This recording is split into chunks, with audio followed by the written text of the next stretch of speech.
श्री राम जी की बारात में पैदल चलने वाले सेवकगण कसरत के खेल कर रहे थे।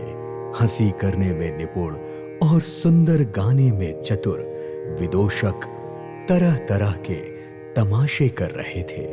सुंदर राजकुमार नगाड़े के शब्द सुनकर घोड़ों को इस प्रकार नचा रहे थे कि वे ताल से जरा भी नहीं डिग रहे थे।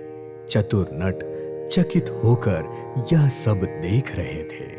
बारात ऐसी थी कि उसका वर्णन करते नहीं बनता। सुंदर और शुभ शगुन हो रहे थे। तीनों प्रकार की शीतल, मंद और सुगंधित हवा अनुकूल दिशा में चल रही थी। श्रेष्ठ सुहागिन स्त्रियां भरे हुए घड़े और गोद में बालक लिए आती दिख रही थीं। गाय सामने खड़ी बछड़े को दूध पिलाते दिख रही थीं। हिरनियों की टोली बाईं ओर से घूमकर दाहिनी ओर को आ गई थी। सभी कल्याणमय और मनोवांछित फल देने वाले शगुन सच होने के लिए ऐसे एक साथ होने लगे जैसे ब्याह की बात सुनकर सभी शगुन नाच उठे हों। और इस तरह की शुभ घड़ी में बारात ने प्रस्थान किया। घोड़े और हाथी खुशी से गरजने लगे। नगाड़ों पर चोट लग रही थी। सूर्य वंश की पताका स्वरूप दशरथ जी को आते हुए जानकर जनक जी ने नदियों पर पुल बंधवा दिया। बीच बीच में ठहरने के लिए सुंदर घर बनवा दिए जिनमें देवलोक के समान संपदा और समृद्धि छाई हुई थी। जहां बारातियों के लिए मन पसंद के सुहावने उत्तम भोजन, बिस्तर और वस्त्र की व्यवस्था थी।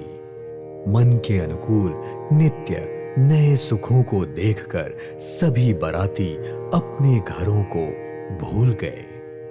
बजते हुए नगाड़ों की आवाज सुनते ही अगवानी करने वालों को श्रेष्ठ बारात के आने का समाचार मिल गया और वह सजे हुए हाथी, रथ, पैदल और घोड़ों को लेकर बारात लेने के लिए चल पड़े।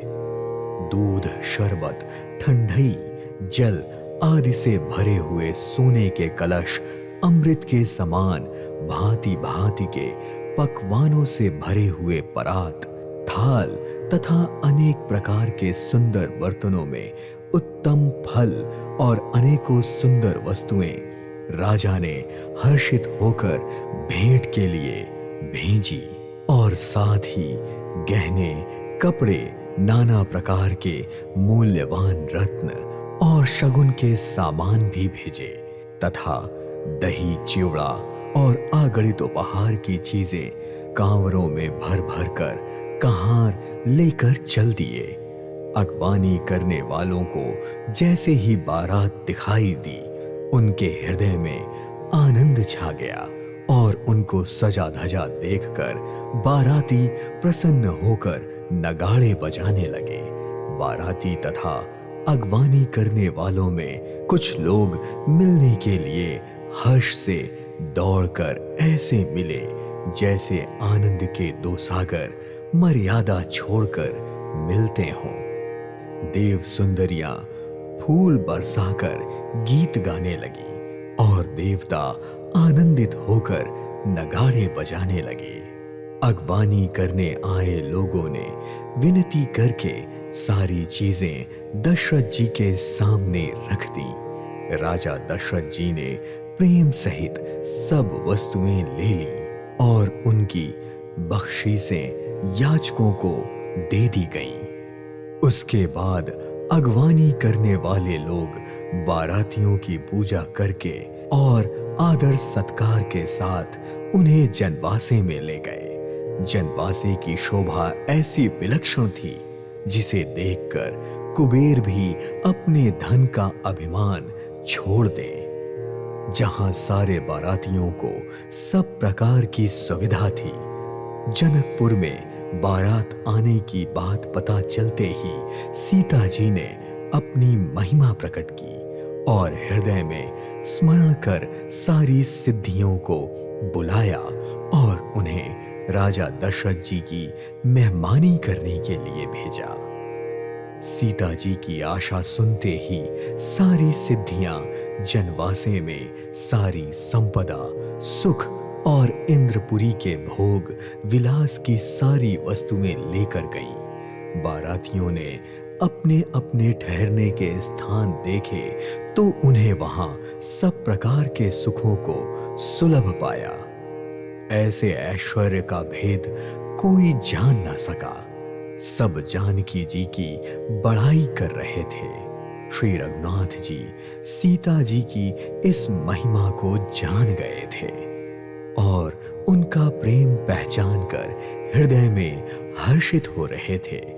पिता दशरथ जी के आने का समाचार सुनकर दोनों भाइयों के हृदय में महान आनंद हो रहा था।